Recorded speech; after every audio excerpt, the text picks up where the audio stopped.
Welcome to the PRsonal podcast, the podcast where we get to meet the real person behind the professional. On this episode, we're going to be chatting to Selena Blain, who is owner of beauty salon Cocoon. Selena. Yes. At what age did you realise it wasn't normal for your father to hit you? I don't think I ever normalised it, if I'm honest, because I think it was just what I grew up with and I thought it was acceptable. However, probably secondary school was when it got too much and I just realised, actually, this is not right at all. Goodness, it sounds horrific. What was your earliest memory of it? Probably about 5 years old, 6 years old, and we lived in Plymouth. And I packed a bag and left the house and told my mum and dad that I was going back up north to live with Nana. And I just remember, and I didn't, obviously, but I remember going down the road and hiding under this massive fir tree for about an hour. And I just remember nobody even found me. And then I went home. Oh, bless you. So that's my earliest memory. Yeah. Do you think it was happening before then? Yeah, definitely. But I just wasn't. But I tried to. I think as well. I blocked a lot out, so it could have been happening a lot more. But I just I think I pinpoint memories about it, and I possibly omit the ones that were quite damaging. Yeah, I mean, it all sounds so damaging. I mean, what did he do to you at 5? It wasn't so much me when I was younger. It was the shouting and the aggression and the arguing. But I saw my mom get hit a lot, and I did see my sister get hit a few times. I kind of wasn't caught up in it as much, but probably because I was so young. But as I got older, I used to find that I used to diffuse the situation. So I used to almost be stood in between parents to stop it happening. And yeah. And almost thought you'd get caught in the crossfire. And then I got caught in the crossfire. Oh, yeah. Horrific. And so he used to hit your mum regularly as well? Yes. How damaging is seeing that as a child? I think it's horrific. Absolutely horrific. And I know it's hard because it's a really taboo subject. It is becoming more talked about now, but in the 90s, like we said, you could just get told to shush and not say anything. And so that's what I used to do. I just didn't used to say anything. But I knew it was wrong. I definitely knew it was wrong. And how regularly did it used to happen? I would say, I can't go back to being as young as 5, but I would say in my teens, from 10 upwards, I would say once a month, easy, maybe more. Yeah. Was there a certain trigger? Yeah, so he drank heavily, and when he drank, I feel like my mum pushed buttons, whereas I would just be like, just leave it, just leave him alone. And I don't know where I picked that up from, and I don't know where I got that understanding from, but I just used to think, why? It was like poking a dragon. Yeah. Oh, goodness. So would you just go and hide? Yeah. And was there a pattern for, how things would escalate? Would it be shouting and then fighting? And then, yeah. Oh my goodness. And was he ever sorry afterwards? Never to me. I've never had a sorry to this day, ever, about anything. But I'm sure he was to my mum, because why would we resolve it and why would it be okay again? So I'm assuming there was sorries, but I never saw it. There was no remorse, definitely no remorse. So what would happen the next day? Just be normal. Just normal? Go on like nothing ever happened? Yeah. And I used to hate it. Absolutely hate it. And I used to think, what the heck is this about? And I think that's why in secondary school, so I used to stay at friends' houses on weekends. I used to babysit for my cousins. I'd do anything to get out of the house, if I'm honest. I don't blame you. What was the worst incident? The worst incident was the last time it happened, and I was 15, and it all kicked off one night at our house, and as usual, I was trying to diffuse it, and he picked up, we had a huge glass fruit bowl, and he picked it up to throw it at my mum in the kitchen, and the kitchen was quite long, and I put my arm out to stop it getting my mum, and it fractured my arm. So yeah, that was the last time, and I said I did say, wait, he goes or I'm going, because I'm not doing this anymore. So he broke your arm? Well, yeah, basically. So what happened from there? Did you call the police? Yeah, the police came. They advised us what to do. I had to go and get checked out the next day. It wasn't fully broken, so it was just a fracture. Just. I know. See, I'm still trying to justify it. Mm-hmm. Yeah. But yeah, and then literally from then on, I just said to my mum, no, this is not normal. How did your mum react to that situation? Honestly, I don't remember. Okay. Mm-hmm. I think she knew I was serious, and I think she knew that it was too much. But I do feel sad that sad's probably the wrong word. I don't know how I feel about it, if I'm honest, because I wouldn't have ever let it escalate to that point. Mm-hmm. Yeah. So. Yeah, and have you talked to your mum about it since? Yeah, but it ends badly. Oh no. Yeah, I've got a lot of resentment, and I love her dearly. And do you know what? She's an amazing nana, and I guess you just don't know until you're in that situation. But from being a mum now, if anybody laid a finger on Matilda, oh my gosh, I would literally. Mm-hmm. Yeah, it's not worth thinking about. No, absolutely. And can you understand why your mum kept taking it back? No. And do you talk through that bit? No, I get really angry. Yeah. Oh my goodness, it sounds horrific. And so how did it all end? So it ended, they basically just got divorced, and then I kind of kept in touch with him for a little bit. I was almost made to feel like I should have a relationship with my dad. And then it got to a point where I just thought, no, I don't need you in my life, and that's it. Never seen him since. Does he still live locally? Yeah. Never seen him. That's strange, isn't it? Yeah. Never seen him. If you did see him... I wouldn't say anything. Just ignore him? Yeah. Mm-hmm. Just say he listens to this podcast. Would there be a message you want to say to him? I would probably say, and this sounds really weird, and I can't believe I'm saying it, I'd probably say I forgive him. And do you know what? It's fine, because it's made me a better person. Bless you. So...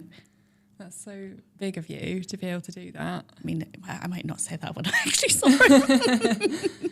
But, you can forgive and you can still forget, I do and forget. You don't want to see them again. Yeah, and that's it. Just move on. So I don't want to dwell on it anymore. It's done. That's fine.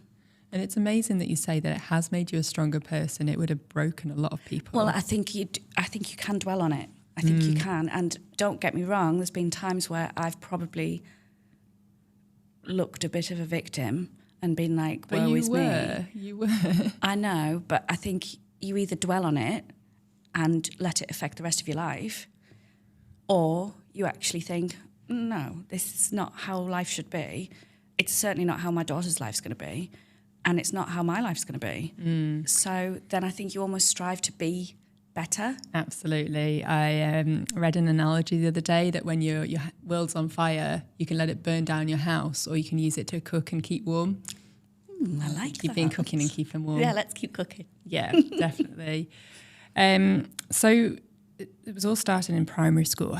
What goes through the mind of a primary school aged girl when this is happening? Do you know what, Charlotte? I don't know. And it's so strange because I remember a while ago somebody asked me about my childhood and I said I don't remember loads because I honestly think I've somewhere subconsciously blocked it from my childhood. Things like people ask about Christmases and I couldn't tell you a thing. Yeah. Couldn't tell you anything. And that's really sad. But it is. But I've heard it can happen and you can do that. Yeah. And to block it out. I think I have trained myself to block it out. All I remember from primary school age is that my teacher for year 6 was just the most kind person. And he was just like, I wouldn't say he knew what was going on, but I think people were aware. Okay. And he was always very, "Are you okay, Selena? Are you okay?" And that's the only thing I remember about it all. Yeah. Did you ever have bruises though, or anything visible? No, not until I was like secondary. Yeah. Okay. And did your mum? Yes. Okay. I wonder if people picked up on that. I think it was very, very apparent, especially for family and people you live in a village and a small town. Everybody knows everybody's business. And I think it was very obvious to other people on the outside, but because I constantly get told, don't say anything, just shh. It was always brush it under the carpet. I mean, the carpet was the size of Kilimanjaro by the end. Yeah. But people must have been aware. It wasn't a secret. And that was the advice you were given, don't tell anyone. Don't tell anybody. And how did that make you feel? I think I was silenced for a long time. I think I said to you, like you had no idea. You had no idea growing up with me at school. Yes. Because I just didn't say anything to anybody. And for me, that's probably one of the worst things I can do is bottle it up because it makes it worse. Yeah. But I did. And then when they eventually like separated, I blew up, absolutely blew up. Was this at GCSE year at school? Okay, yeah. Right.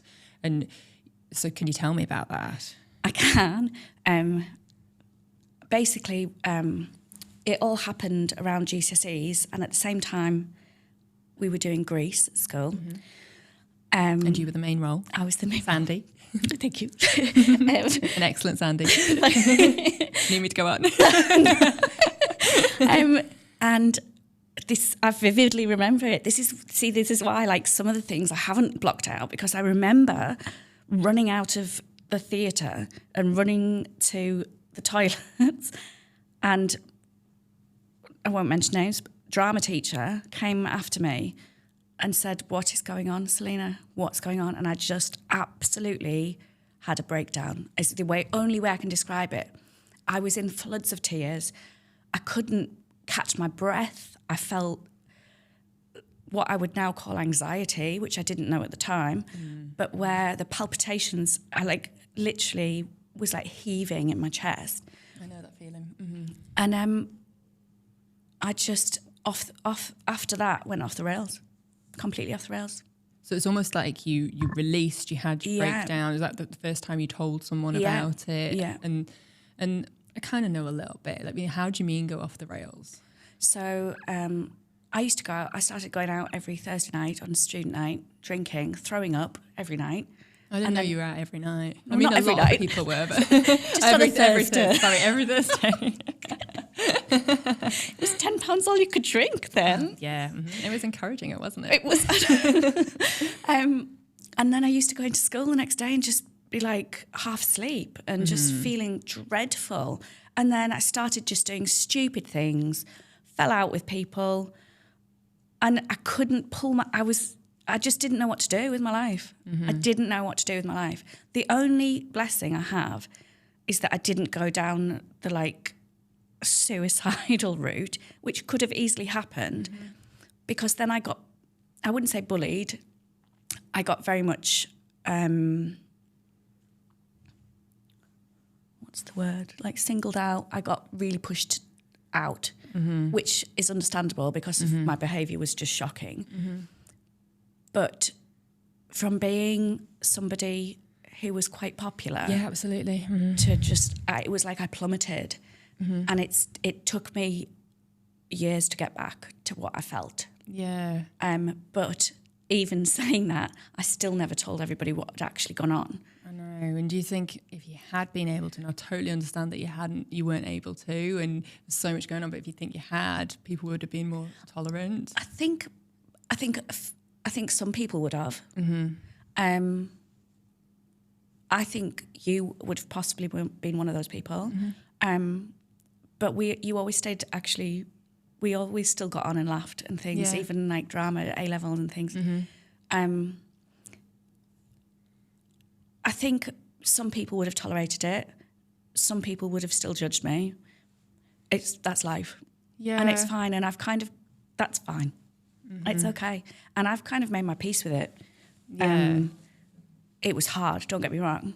But Yeah, it's it's a long time ago, and I remember just being on the periphery of things. I think I was in my own little bubble. I think you are often, you're so caught up in your own. Not that I had any level of problems compared to you, but but everybody's got their own issues. I remember just like training so hard, swimming so much at the time, and just focusing on schoolwork and sport at school. So that that was kind of like my life. But I do remember things, and I remember my friends saying what happened, and I could understand their side.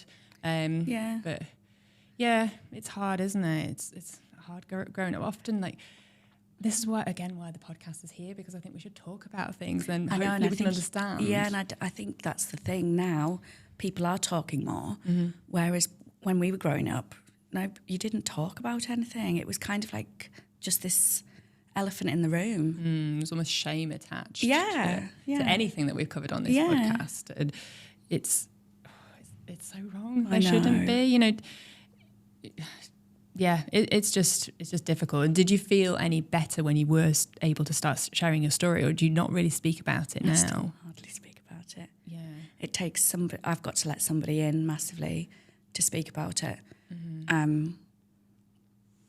Relationships and things, people have really not understood me at all. Okay. So again, like, it must affect relationships. It does affect relationships, yeah. Yeah. Especially you're a mother now, having that role model as your father, that must make things really difficult. It is difficult because I see people whose parents are still together and really strong families, and I think, oh, God. And I still haven't, and I do feel sad that I haven't even managed that for my child yet. Oh, yeah. I mean, I feel sad about that as well. Especially, I had no excuses. I grew up in a wonderful nuclear family, as they call it. I don't think we can blame ourselves sometimes for the situations. No, and you absolutely shouldn't blame yourself at all. But it does just show I've come from a really strong family, and then you not so much, but we're still in the same boat. So, it could happen to anyone. Well, do you know what? I'm sorry. But that's really refreshing to hear. Yeah. But even I don't appreciate obviously what you've been through and whatever. But it's strange when you do hear somebody say that, because I think in my head, like, I've come from a broken family, and so I won't be able to maintain a normal family. Normal? That's not the right word, is it? It's not the right Nothing's word, but normal. I know what you mean. It's it's interesting that you had that perspective. Yeah, that's exactly what I had. Yeah. So you don't mention it at all to anyone, really? No. Still? No. Yeah, well, I'm grateful for you coming on and talking about it here. It's making me like... But it will help people. There could be people going through it right now who aren't speaking to anyone, and this just makes them feel like they've got a friend who they can relate to. Well, I hope they do, because honestly, it's the worst thing to be... Your dad is the person, the male figure that you look up to, and who should always have your back and who should always be so supportive. And when that's just the total opposite, I don't think you ever have faith in men ever again. Goodness. And that's my problem, is because that now will question everything that somebody does. Absolutely. I can totally understand that. And it's sad. It's really it is sad. Mm-hmm. Whereas it gets to things like Father's Day, and everyone's like, I know this is social media and we shouldn't judge it all on social media, but you see, oh, my dad and blah, blah, blah. And I'm like, oh. Mm-hmm. But then on the same foot, I want Matilda to pray. So her dad is an amazing dad, and we have a really good relationship now. And I want her to praise him for that. So I'll always go out of my way to make sure that she knows that even though we're not together, he's an amazing dad. Mm-hmm. So it's just...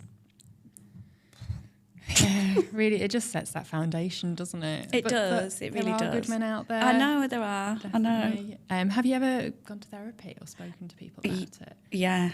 Did it help? No. Oh, okay. I do hear mixed reviews about therapy. This is something I was thinking about before this morning, is as a teenager now, I would think that in school, if I was going through what I went through, I would be pulled in and spoken to by somebody or given some sort of advice, treatment, counselling. Nothing.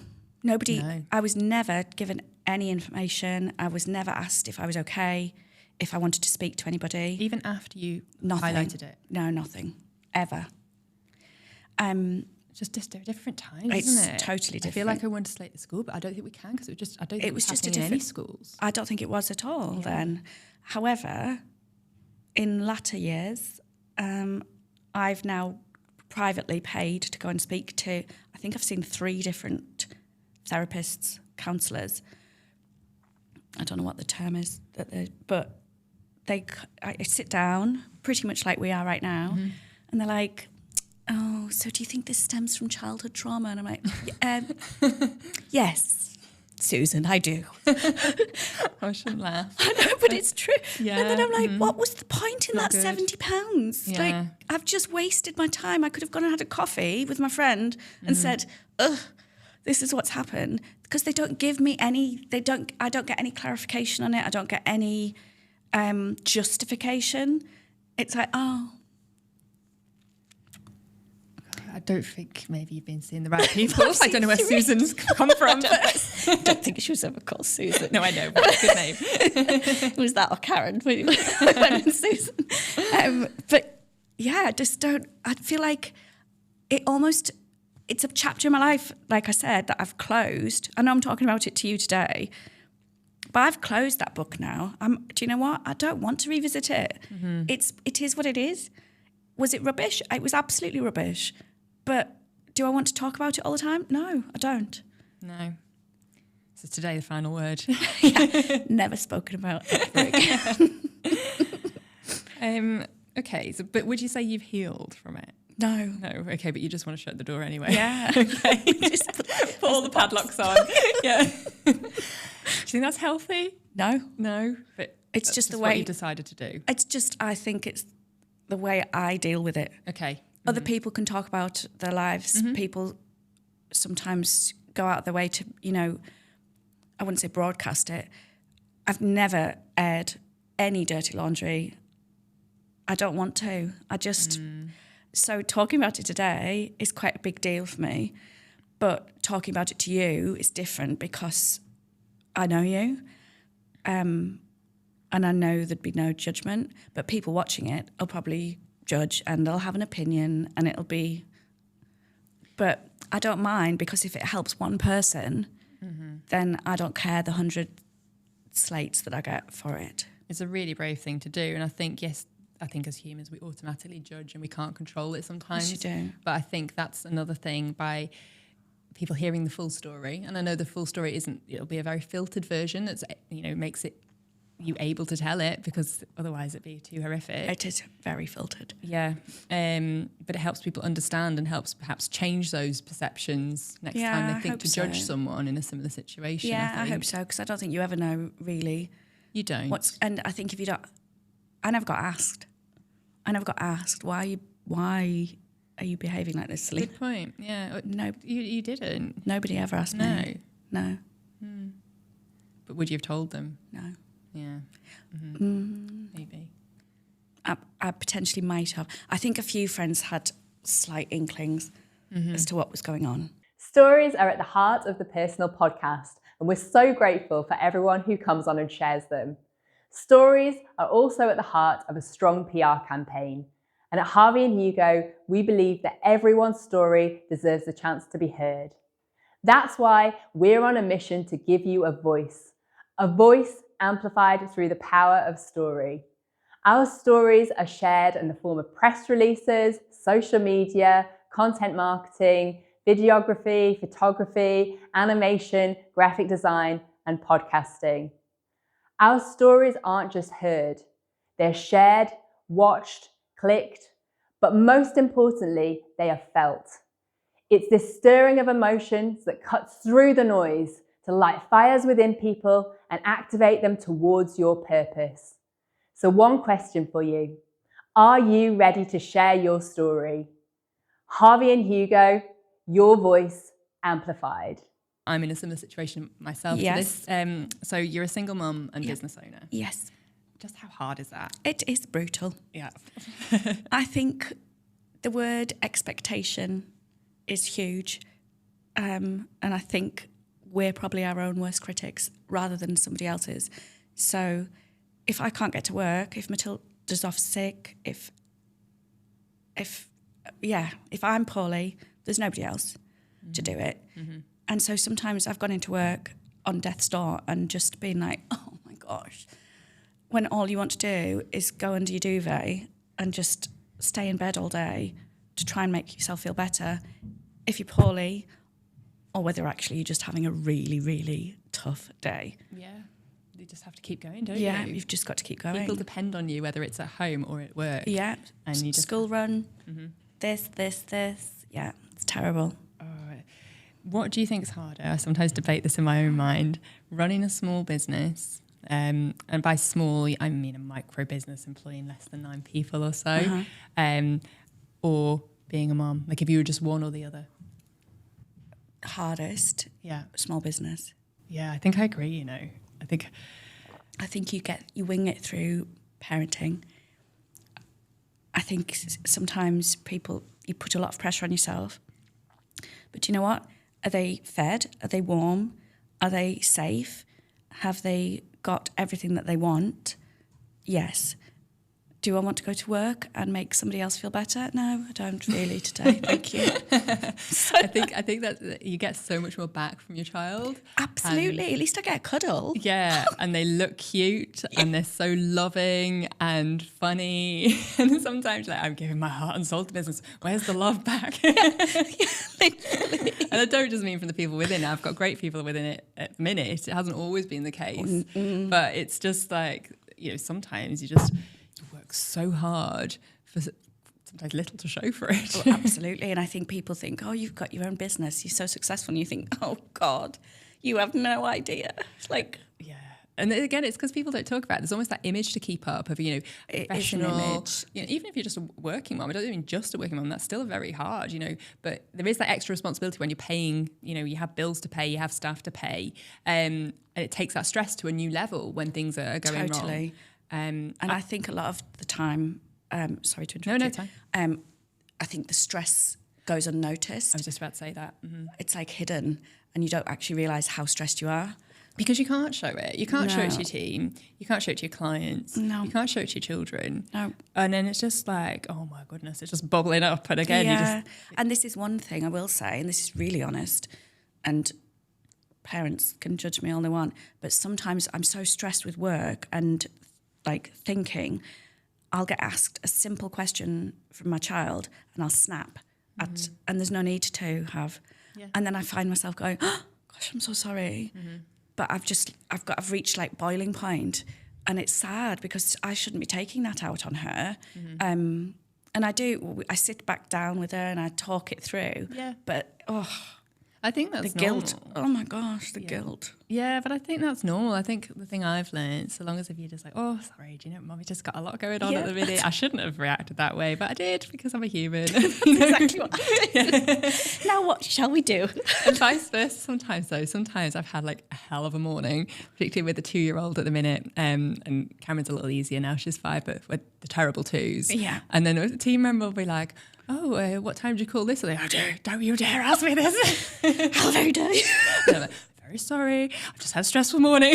It's terrible. But yeah, I find you just constantly managing expectations and responsibilities. That's the word, it's expectations. Yeah. And that's about life. There's sometimes impossible demands on you. Yeah. But you kind of just make it work. You know, at the end of the day, we chose to do this. I know. So we can only blame ourselves. But I don't think we chose to be single. Oh, wait, true. That's it. But look, we probably did, but, you know, we wouldn't have wanted it. We were put in situations where we had to.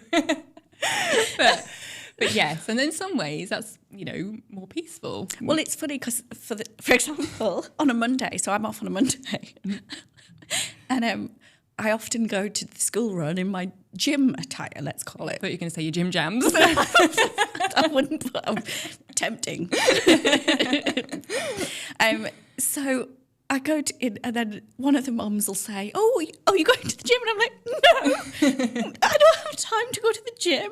I'm going to go and do the towel drop for the salon and go to the tip and go and do this food shop. And then I've got to be back here by 3:00 because the school day is not actually that long. So you think, it's not. I think I've got a whole Monday to myself. And then it's like, nope.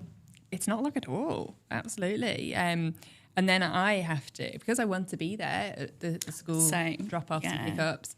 You know, not everyone I can be. And again, I've used breakfast clubs and after-school clubs before, so no judgment whatsoever. But I would rather work on an evening, sometimes into the stupid I hours. don't want to say the early hours because there's only a few times got that bad. But just I'd rather do that, so I'm there for my children, and then it's just straight back laptop out as soon as they're asleep. I know. And it is hard, but if anything, one thing I have found with not having a partner anymore, I don't have to answer to anyone with that. So now you don't feel guilty. I don't feel guilty, but I would try not to work on an evening. Whereas now I just think, well, I can do what I want, sort of thing. And don't get me wrong, do I want to work every evening? Sometimes I quite enjoy it. Sometimes it depends what I'm working on. And, you know, as a business owner, you don't always get the choice. People think, you'll just get to do the nice bits. No. I wish. So, yeah, but then sometimes you just, you know, I really enjoy it when I've got all the energy. But sometimes you just don't have the energy. You're just burning the candle literally at both ends. 100%. And not with partying, literally children of business. No, yeah. I'm with you because sometimes Matilda, I'll go to sleep with Matilda and then I wake up at 9:00 and think, oh my gosh. Mm-hmm. And then I have to get up and do some work and reply to emails and reply to social media and I think I've just wasted 2 hours. What was I doing? But I'm so burnt out that I just fall asleep. Yeah. And just to clarify, you didn't mean 9 a.m. You meant 9 p.m. At first I was like, oh, so you slept that long? And you mentioned school run. Gosh. If only. I can't remember the last time I slept till 9 a.m. I know. Well, that's another thing, like broken sleep. Oh, you know, God. when you have no choice. And this is the same for anyone working. When you've got little ones and they're creeping in and out of your bed all night and then you've got to get to work, it is tough. Mm-hmm. You're not in a good state of mind to do anything when you're sleep deprived. No. Sorry about my performance today, but I can't blame the kids. And then that's another thing. On nights I don't have them because I'm so used to being up in the night, I can't sleep. Oh, it's so frustrating. This is me. Yeah. So literally, I'll sit there. So if she's there, I'll out like a light and then do some work. And then sometimes I'll sit there and when she's on the nights that she's with her dad, I'm just laid there looking at the ceiling like, and then I think, I may as well just get up. I may as well just be working. Mm-hmm. Yeah, same. And then it's awful. It is, and I don't know about you because it's quite early days for me, but I still I find it really difficult. I'm a veteran now, Charlotte. Oh yeah, I know. I'm getting all my wisdom from you, but just being separated from them, and you know, when you wake up on a morning and you think to yourself, are they here or are they not? Yes. That's just an awful feeling. Yeah, it is. And normally what happens with me is, because she's in the bed at time, I like put my arm out, and then when I can't find her, panic just like surges through me, and then I'm like, oh, No, it's okay. Yeah. But it's horrible feeling. Horrible. It is hard. And have you got a good co-parenting arrangement at the minute? Yeah, we're really good. It's taken a while. Yeah. Don't get me wrong. But no, we're really good. I think we've gained respect for each other as parents. We do everything for her. We do parents' evening together. We do sports day together. It's like even Christmas Day, we'll see each other. It's taken time, don't get me wrong, it has. Yeah. And it's challenging at times, and I'm sure he wants to shout at me sometimes, and I'm sure I want to shout at him sometimes. But overall, Matilda sees a really good co-parenting relationship, whereas I've got friends who are in terrible situations where they just can't even speak to each other. And it's really lovely for what I went through as a child, that the fact that even though her mommy and daddy aren't together, she kind of sees us as a united front. Yes. Yeah, and that's healthier almost than if you were staying together but not getting on. Oh, yes. Yeah, as you know. But obviously that's an extreme example. But we talked about the hard parts. What are the best parts? The best parts about single mum business owner? Oh, heck. Are there any? Well, I guess for me it's flexibility. Oh, okay, I'll give you that. Yeah. So like you're saying, you drop. Sometimes you can, sometimes you can't. But but I can make things like the Christmas things, carol service. I shade out. I can work my diary around it. Yes. That's a positive. Another positive, I love making my clients feel better. I love that even when I'm feeling at my worst, they won't have a clue. Somebody once said it's a Selena mask. Totally. I used to take it really offensively. And then actually afterwards I was thinking, no, you're actually right. I do slap on a mask and pretend everything's fine. And they'll not have a clue. Or maybe they do, though, don't you? But for that hour that they're in having a massage or facial or whatever they're having, if they leave me feeling better, then that's perfect. That's my job done. I might be dying inside, but it doesn't matter, does it? It doesn't matter. But I feel that for me is professionalism, and my mask has been on pretty much most days. But and I call it a hat, my business hat. And I've kind of always put it on. And if anything, it gives me more confidence rather than when I am just myself, Charlotte.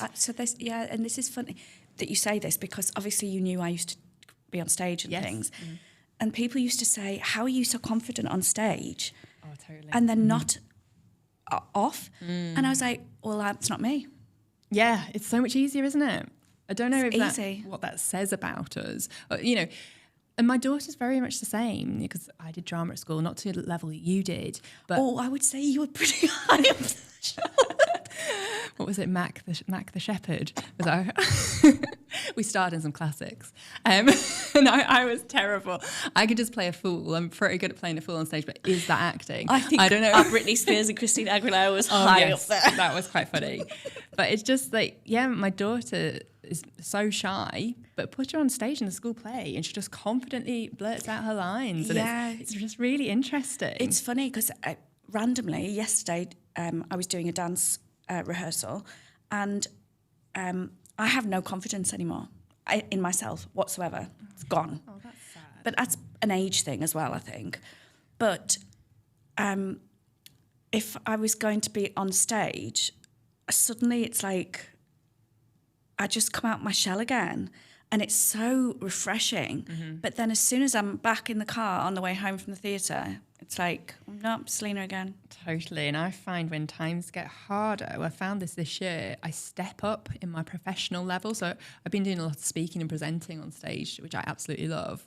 And it's almost like I've stepped that up a gear to almost, I don't know, because I've been feeling so rubbish inside and low confidence that almost it's such a weird oxymoron that then you're suddenly on stage and you're brimming with confidence, apparently, but it just comes out. It's very strange. I know. Maybe see Susan about it. Maybe I'll speak to Susan. When you find her, let me know where she is. I will do. If you could change any part of your situation right now, would you? And if so, which part and how? Oh gosh, Charlotte. It's a tricky question. Would I change any part of my situation?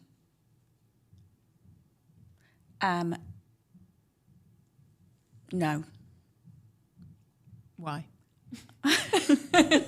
Because I don't have the answer. I wouldn't change anything. I'd change loads of things. I'd change so many things. The list, we'd be here for another hour. But overall, no. I've got an amazing daughter. I wouldn't change her for all the tea in China. Mm-hmm. I go to work. We've got a house. I've got a car. Yeah. No, I feel the same. So grateful for so many things. Yeah. So I'd try to see the positives. Yes. There's loads of things I could say and want to change, but no, overall, no. And I know we've had a good moan, but at the end of the day, pressure is a privilege. I know. You know, and we've created these situations, we've created businesses that we should be very proud of, and we have beautiful children. Exactly. And we need to stop putting so much pressure on ourselves, I think. That's probably the one thing I would change. Okay. Is stop putting so much pressure on myself. Yes, yeah. I wish I could change my mindset sometimes. I'm getting better at it. But often a lot of the problems are in my head. Same. You know, worried about how I was perceived, worried about how that came across. Overthink everything. Stress as well, you know, and a lot of stress is just, you know, worrying what might happen or thinking about the past, things that what I could have corrected, which you can't change anything about anyway. So, yeah. I'm with you on that. I do think the pressure on yourself is ridiculous and overthinking everything. And I'm the same as you, about what people perceive of you or what people are thinking about you. And actually, I wish I was one of those people who just was like... I know, I wish I wasn't. But I'm not. The truth is, though, the truth that I've learned is people are so wrapped up in their own problems, they don't really care that much about you anyway. No, I know. Yeah. I know. And you probably, it's like that, there's that... Is it called a meme? It's a meme. So I think. It's like when you've put something on and it's like, oh, is that post about me? Well, if the shoe fits Cinderella, then yes, it was. Yeah. But actually, half the time, it's not even about you. But you sometimes just get into your own head and think, oh my gosh. A situation could happen. So many people would perceive it a different way based on their own kind of internal projections. Yeah. And how they see the world. 100%. It's crazy. Yeah, it is. It's sad. But guilty sometimes. Yeah, I am too. Okay, let's move on to a little bit of dating and love. Have you ever been heartbroken by a romantic partner? Yes. Yes. How many times? Once. Twice. Twice, okay. What did it teach you?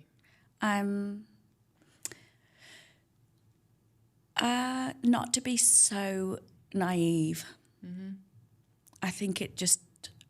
But... Again, like I said to you before, unfortunately, it makes you very sceptical and very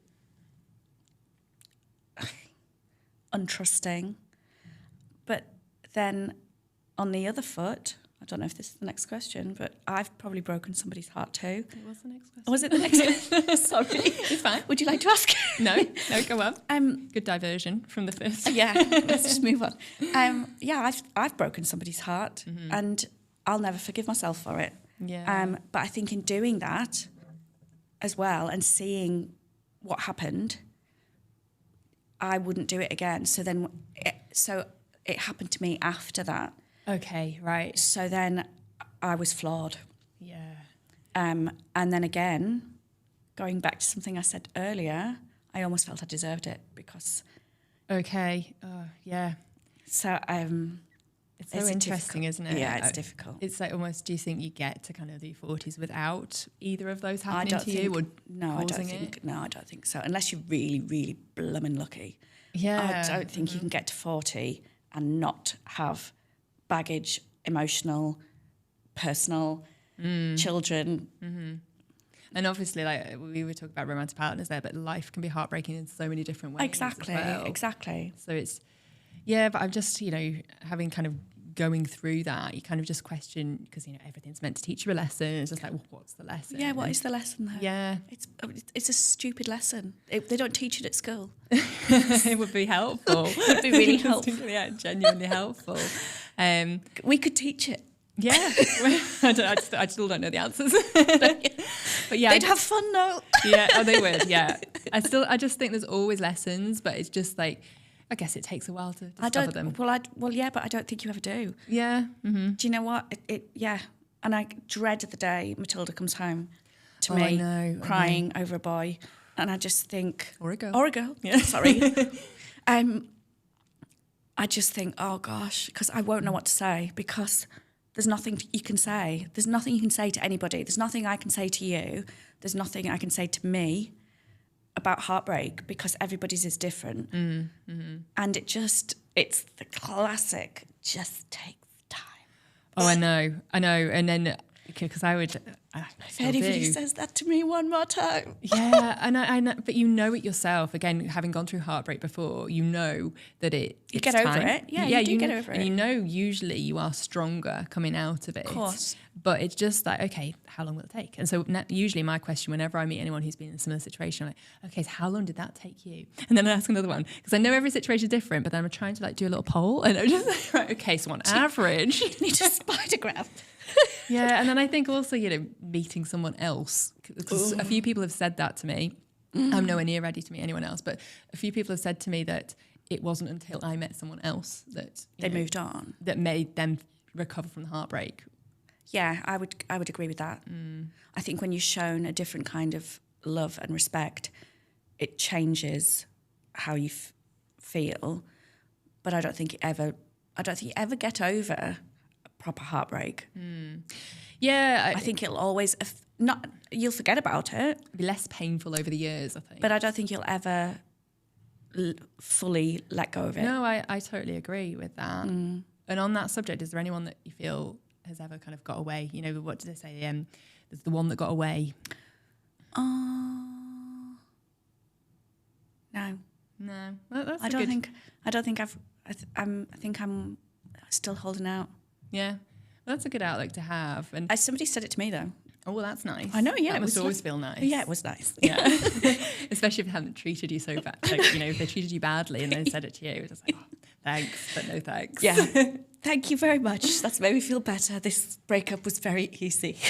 Oh, yeah. But no, I don't think I have yet. Well, that's yet. Good. Let's see. Yeah, well, you never know. And I think if there's one learning that I feel that other people share kind of coming out of heartbreak, is learning to love yourself. 100%. Yeah. And I don't. Yeah, do I? I think I need to learn to love myself more. Same. Yeah, it's weird because it's almost like you hate yourself when you're going through heartbreak, because you think of... Just feel worthless. Yeah, you feel so worthless. Yeah. That's exactly how I felt and potentially still feel. But it's almost like, but you've got to almost try and push through that. Yeah, you do. But I don't think I'm there.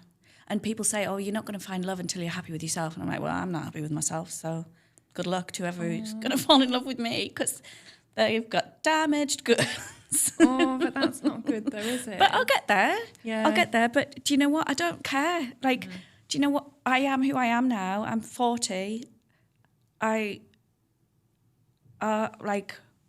If you can't accept my bad, then don't accept my good either. Yeah, that you know yourself. So I would say I was comfortable in that, but at the same time, I don't really value myself a lot. Oh, that still breaks my heart a bit though, because I suppose for me, having daughters, I want them to love themselves, and I'm setting that role model. Yeah. I'm that role model for them. She wouldn't know. She thinks... Don't watch the podcast, Matilda. Yeah, don't watch this. She loves herself, really. Yeah.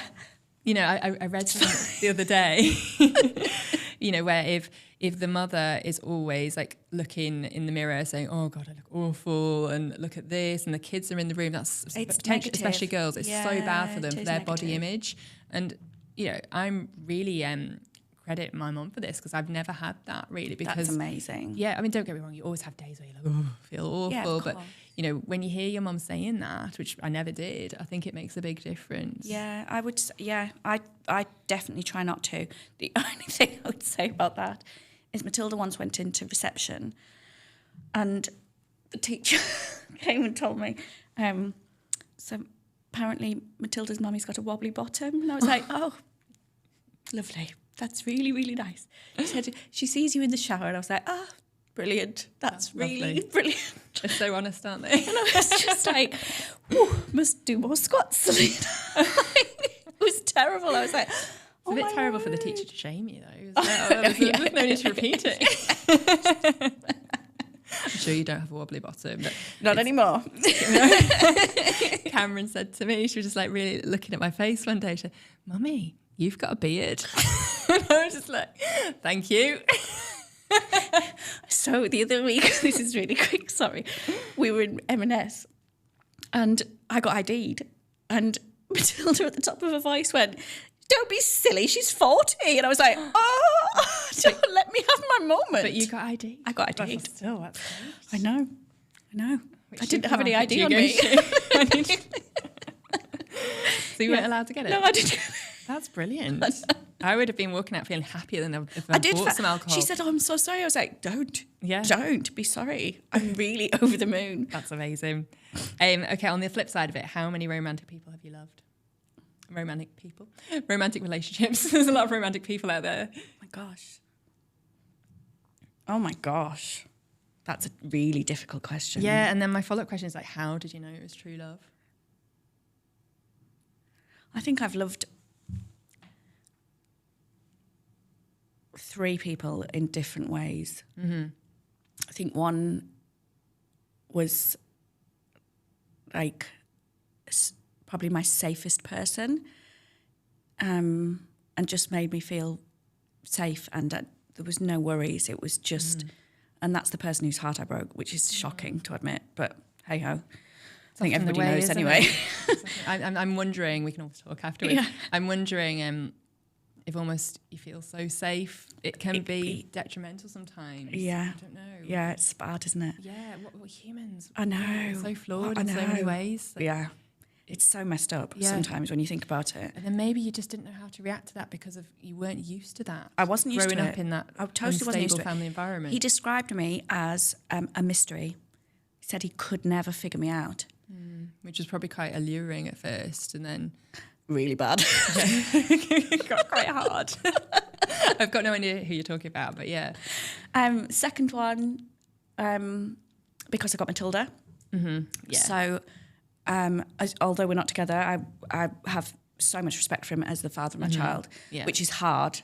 Yes. By the way, and I get it with you and whatever, but it will come at some point. The third one, we'll see. Okay. Oh, watch this space. And what is dating like in your 30s and 40s? Horrendous.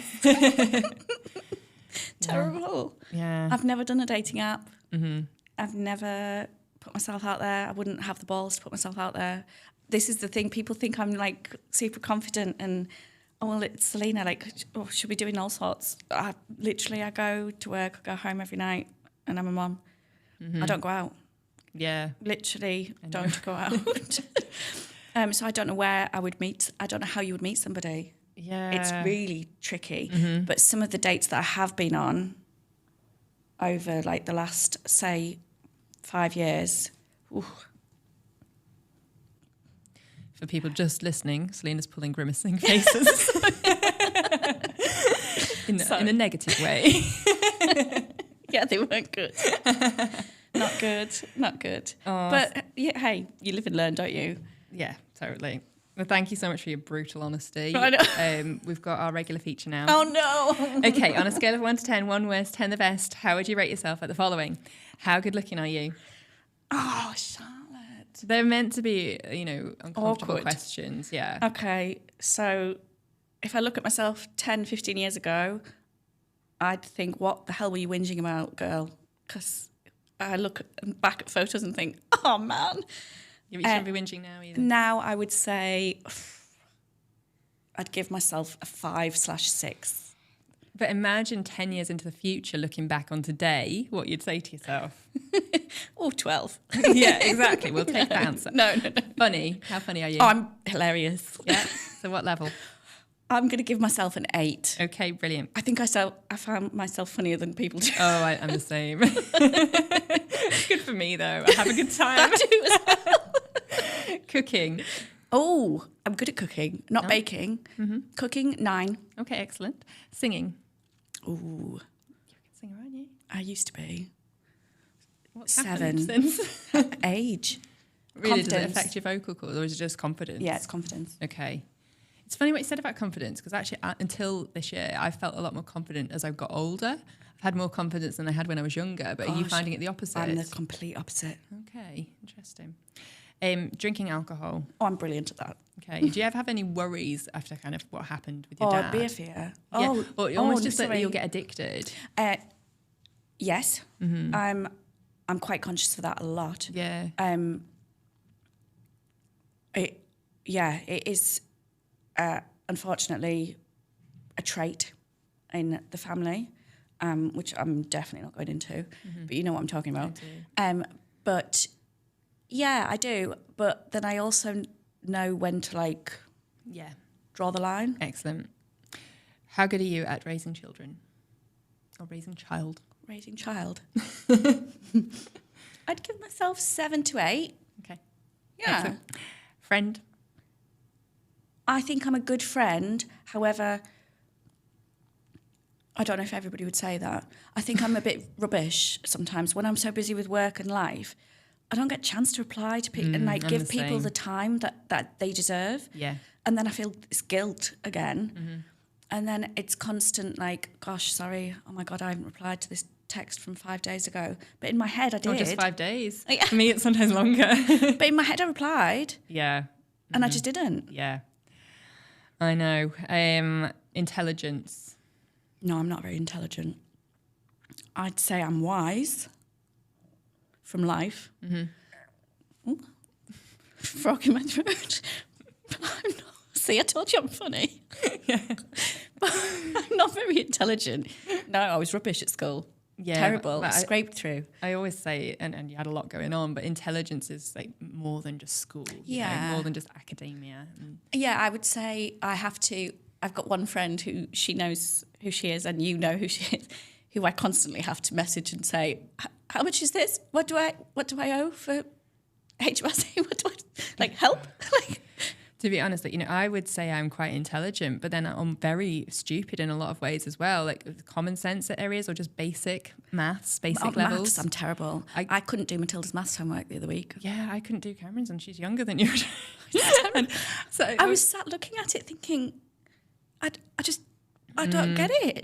Yeah, mathletics. Mathletics, what is that about? Kindness. I'd say I'm very kind. Scale of 1 to 10, it's my job. I am kind to people all day, every day.